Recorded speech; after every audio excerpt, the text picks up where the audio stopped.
बेंगलोर में रहने वाला साहिल नाम का लड़का एक दिन मुंबई के एक रेड लाइट एरिया में जाता है और वहाँ पे उसके सामने 20 से 25 एडल्ट वर्कर्स खड़े कर दिए जाते हैं और वो एक एक करके उनके बीच में से जब जा रहा होता है बाकी सबको इग्नोर करते हुए, तभी उसकी नजर एक और एडल्ट वर्कर पे पड़ी होती है जो कि डरी सहमी सी उन 25-30 लड़कियों के बीच में खड़ी होती है। और राहुल जैसे ही उसको देखता है, ना जाने क्यों उसकी आंखें एकदम से नम हो जाती हैं, जैसे मान लो उसको कोई छू के गया हो। और जब वो अपने हाथ को उठा के उस लड़की को पिक करता है और वो लोग एक कमरे में जाते हैं, वहां पे जाके ऐसा क्या होता है कि राहुल और उस लड़की जो एक एडल्ट वर्कर थी उसकी पूरी जिंदगी बदल जाती है। वो लड़की और कोई नहीं बल्कि राहुल की पत्नी होती है। जी हाँ, वो लड़की जो एक एडल्ट वर्कर्स के बीच में एक रेड लाइट एरिया में राहुल को दिखती है 20-25 लड़कियों के बीच में, वो और कोई नहीं बल्कि उसकी पत्नी तान्या होती है। पर क्यों? इस इंसिडेंट के कुछ महीने पहले ही, लगभग 3 महीने पहले, तान्या और साहिल की शादी होती है नई नई, और वो लोग बैंगलोर में साथ में रह रहे हो। ना उनके बीच में कोई झगड़ा होता है, ना उनकी फैमिली के बीच में कोई झगड़ा होता है, और ना ही उनके पास कोई ऐसी टेंशन होती है जिसकी वजह से कुछ भी ऐसा वैसा हो। पर क्यों? बैंगलोर में हुई शादी में उसकी जो वाइफ तान्या है वो उसे एक मुंबई के रेड लाइट एरिया में मिलती है, और साहिल वहाँ पे क्या कर रहा था? तो जानते हैं इन सब सवालों के जवाब इस वीडियो में। तो हेलो दोस्तों, मेरा नाम है अरुण, और अगर आप इस चैनल पे नए आए हो तो इस चैनल को चेकआउट करो। इस चैनल पे हम कॉन्स्पिरेसी, क्राइम और कैरी वीडियोस बनाते रहते हैं। तो चलिए वीडियो को शुरू करते हैं।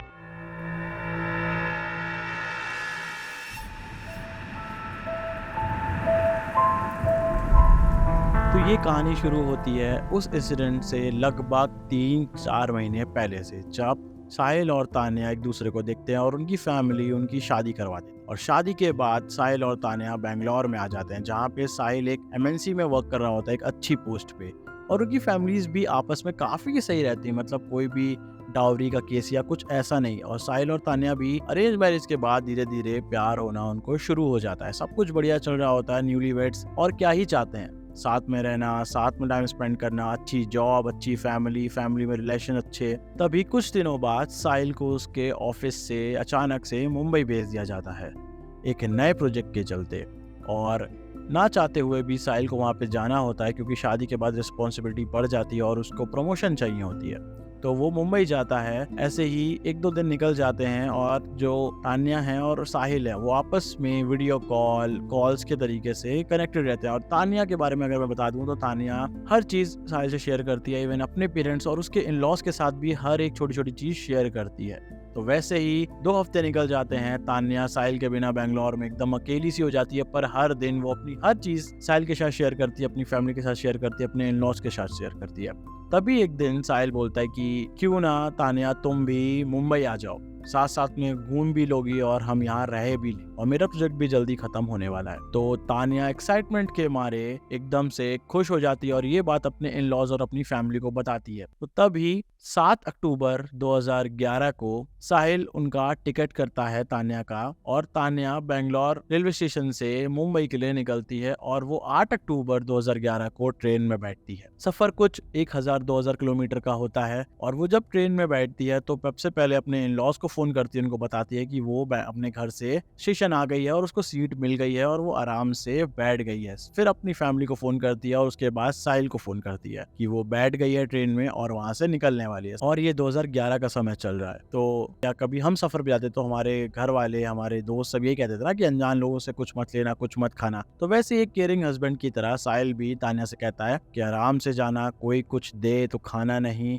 कोई कुछ दे तो पीना नहीं, स्ट्रेंजर से दूर रहना और सेफली आराम से अपना सफर कंप्लीट करके आना, और स्टेशन पे आके मुझे कॉल करना और मैं तुम्हें लेने आ जाऊंगा। तभी तान्या की सामने वाली सीट पे 2 स्ट्रेंजर्स आके बैठते हैं। वो लोग आपस में बात कर रहे होते हैं और धीरे धीरे ट्रेन चलना शुरू हो जाती है और उनका सफर शुरू हो जाता है। वहीं पे तान्या जो है वो अपने घर वालों को, अपने इन लॉज को, इवन साहिल को फोटोज भेज रही होती है, वीडियो कॉल कर रही होती है, दिखाती है। तो उसकी एक्साइटमेंट अलग, ऊपर से अपने पति के साथ वो मुंबई घूमेगी, इसकी एक्साइटमेंट अलग। तभी वो जो सामने बैठे वाले 2 स्ट्रेंजर्स होते हैं वो वो कुछ खाने को ऑफर करते हैं तान्या को, बट तान्या बहुत ही ज्यादा अच्छे तरीके से उनको बोल देती है कि नहीं थैंक यू सो मच, पर मैं नहीं खा सकती। फिर वो अपने काम में वापस लग जाते हैं, वो लोग आपस में बात करने लगते हैं। थोड़ी देर बाद वो फिर से पूछते हैं तान्या को कि आप कुछ खाएंगी, तो वो फिर से मना कर देती है और ऐसे ही काफी टाइम निकल जाता है। बट बीच में जब उन्होंने तान्या से पूछा तो तान्या एक बार उनसे पूछती है कर्टेसी के मारे कि आप कुछ खाएंगे, तो वो लोग कहते हैं जी जी, और उनके में से थोड़ा सा खा लेते हैं। वैसे ही तान्या अपने में बिजी होती है, वो लोग कई बार पूछ चुके होते हैं बट तान्या बार बार उनको मना कर।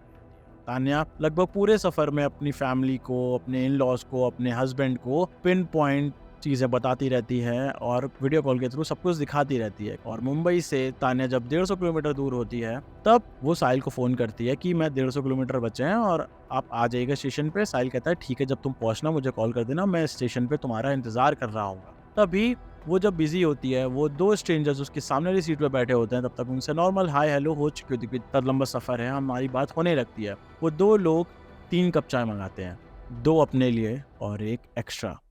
फिर वो इंसिस्ट करते हैं तान्या को कि अरे मैडम आप तो अब तो ले लीजिए, अब आपने कुछ खाया नहीं पूरे सफर भर में, बट ये चाय तो आपके सामने से ही आई है, हमने तो खुद नहीं बनाई, तो आप इस पे तो भरोसा कर ही सकते हो और वो चाय ले लो और आप पी लो। काफी बार तान्या मना करती है पर वो लोग बहुत ज्यादा इंसिस्ट करने लगते हैं कि अब आ गई है, पैसे खर्चा हो गए हैं, खराब हो जाएगी और वैसे भी 150 किलोमीटर ही बचा, आपको तो जाना ही है आराम से, बस यहीं पर हमारा सफर खत्म हो जाएगा। और तान्या वो चाय लेती है और पी लेती है और यहीं पे 1 कप चाय साहिल और तान्या की स्टोरी को बदल देते हैं। जैसे ही वो चाय खत्म करती है उसका दिमाग घूमने लगता है, उसको डिजीनेस होने लगती है और वो अनकॉन्शियस हो जाती है। जब थोड़ी देर बाद उसके सेंसेस वापस आना शुरू होते हैं तब उसको एहसास होता है कि ये तो सड़क की आवाज आ रही है, हॉर्न बज रहे हैं और मैं तो ट्रेन में थी एकदम से, ये कार में और सड़क की आवाजें क्यों आने लगी। तब वो थोड़ा थोड़ा आंखें खोलती है, उसको दिखता है कि वो एक कार में है जहाँ पे उसके साथ 3 और लोग हैं, एक ड्राइवर और वो जो 2 लोग उसकी सामने वाली सीट पे बैठे थे वो। क्योंकि उसकी चाय में कुछ मिला हुआ था इस वजह से उसको डिजीनेस कंटिन्यू थी और उसकी बॉडी एकदम थकी हुई फील कर रही थी। पर जैसे ही वो कोशिश करती है गेट खोलने की या फिर उनसे पूछने की कि क्यों,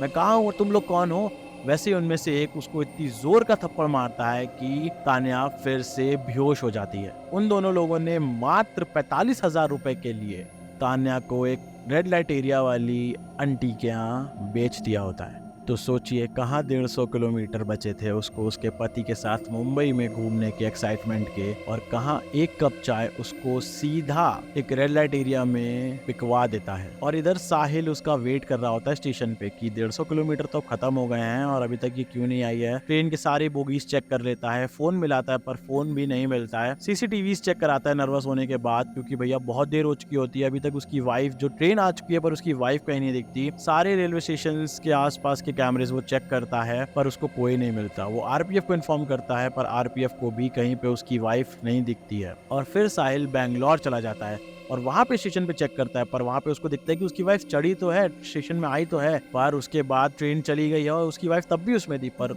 मुंबई में तो वो नहीं उतरी। और ऐसे ही 1-2 दिन निकल जाते हैं। और दूसरी तरफ जो उस रेड लाइट एरिया की जो ओनर होती है, उसके जो गुंडे होते हैं, वो रोज तान्या को टॉर्चर कर रहे होते हैं कि अब तू यहाँ आ गई है, तू कहीं बच के नहीं जा सकती, तुझे वो करना होगा जो हम कहेंगे। और उसका करने का मतलब तो आप सबको पता ही होगा। पर तान्या हार नहीं मानती है, अकेले होने के बाद भी वो जिद पे अड़ी रहती है, उनसे लड़ती है कि वो ऐसा नहीं करेगी, ऐसा नहीं करेगी। और एक तरफ साहिल उसको पागलों की तरह ढूंढ रहा होता है। जहाँ पे हर घंटे पे उसकी वाइफ का कॉल आता था, वीडियो कॉल आती थी, वहीं पे 3 दिन से एक भी नोटिफिकेशन उसकी वाइफ के नाम पे नहीं आई है। और ऐसे ही 15 दिन निकल जाते हैं और तान्या का टॉर्चर इतना ज्यादा बढ़ जाता है कि एंड में वो जो गुंडे होते हैं वो उसके साथ की लड़कियों से बोलते हैं कि इसको रेडी करवाओ, और अगर आज इसका जो पहला कस्टमर आ रहा है, अगर ये नीचे उतर के नहीं गई और उस कस्टमर की साथ नहीं रही तो फिर इसको हम नहीं छोड़ेंगे। तो वो जो कस्टमर आता है, फिर से तान्या को सजा दजा के उन 20-25 लड़कियों के बीच में खड़ा कर दिया जाता है। उसका जो पहला कस्टमर आता है वो बाकी सबको तोड़ते हुए पिकअप करता है तान्या को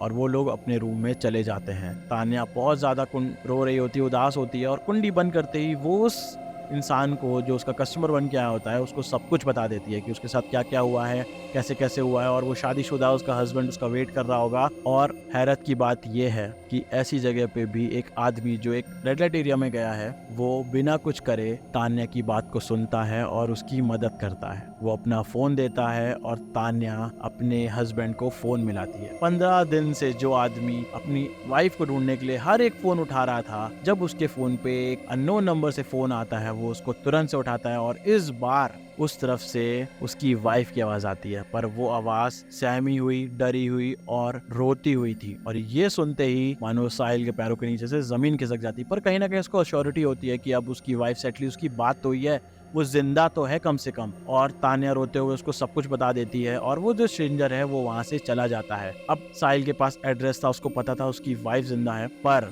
वो रिस्क नहीं लेना चाहता पुलिस को बताने में, और वो मुंबई पुलिस को पहले नहीं बताता है, क्योंकि क्या पता कोई उनमें से इन्फॉर्मर हो उस रेड लाइट एरिया का जो बता दे और फिर वो तान्या को कभी ना देख पाए, या तो उसको मार देंगे या तो उसको वहां से कहीं शिफ्ट कर देंगे। तो वो एक प्लान बनाता है, पुलिस को बिना बताए 16वें दिन खुद वहां पे जाता है और कस्टमर बन के जाता है, पर वो देखता है कि वहां पे उसको कहीं पे भी तान्या नहीं दिख रही होती है। फिर वो काफी जगह पता करता है उसी रेड लाइट एरिया में, तब वो जो वहाँ के गुंडे होते हैं वो कहते हैं कि ए चलो उस वाली को लेके आओ जिसने कल उसका पहला कस्टमर था, वो काफी नई भी है और इसको अच्छी लगेगी। तो एकदम से जब वो सामने आती है और साहिल की नजरें उस पर पड़ती हैं, मानो साहिल का खुशी का कोई ठिकाना नहीं रहा। पर जैसे ही थोड़ी देर बाद खुशी हटती है, वो देखता है कि उसकी बीवी कैसी हालात में है, और वो दोनों एक दूसरे को देखते हैं पर प्रिटेंड नहीं करते हैं कि वो दोनों एक दूसरे को जानते हैं। तभी साहिल फिर से अपना हाथ उठा के तान्या को पिक करता है और वो लोग एक रूम में चले जाते हैं। अब वहां पे सबसे पहले गेट लॉक होते ही साहिल और तान्या एक दूसरे को बहुत कस के हक करके रोते हैं, और एक तरफ तान्या जहाँ पे इतनी डरी सहमी होती है, साहिल वहीं सोच रहा होता है कि अब यहाँ तो आ गए हैं पर यहाँ से बाहर कैसे निकले। अब जाके साहिल मुंबई पुलिस को फोन मिलाता है, क्योंकि अब एटलीस्ट उसकी वाइफ उसके साथ उसके सामने है, कुछ भी होगा तो वो कुछ कर पाएगा। और Mumbai police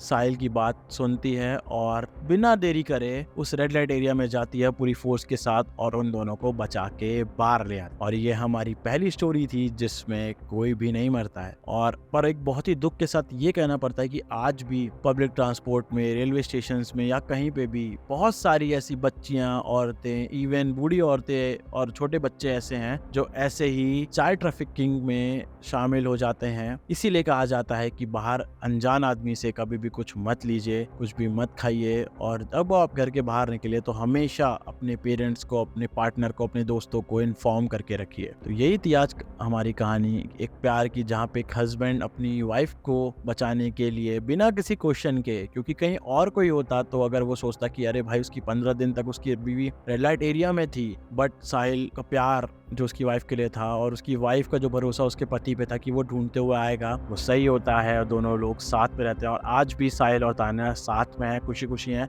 but because of identity हमने उनकी फोटोज वगैरह नहीं शेयर करी हैं। तो thank you so much for watching. अगर आप यहाँ पे अभी तक आए हो तो जाके चैनल को चेकआउट करो, आपका सपोर्ट बहुत ज्यादा मैटर करता है ताकि मैं इसको फुल टाइम कर सकूं अगर आप इस चैनल को अच्छे से सपोर्ट करोगे। तो stay safe, take care and जय हिंद, जय भारत।